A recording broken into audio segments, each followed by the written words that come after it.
এখন অৰণ্যই বহু কাহিনী কয়। চিকাৰ বিচাৰি অহা চিকাৰীৰ কাহিনী, চিকাৰী নিজে চিকাৰ হোৱা কাহিনী।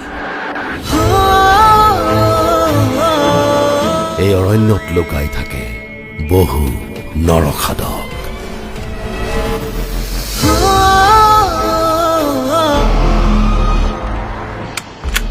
যি আন জন্তুৰ সৈতে মিলি থাকে। চিনিব পাৰিলেও মৃত্যু, নিচিনিলেও মৃত্যু।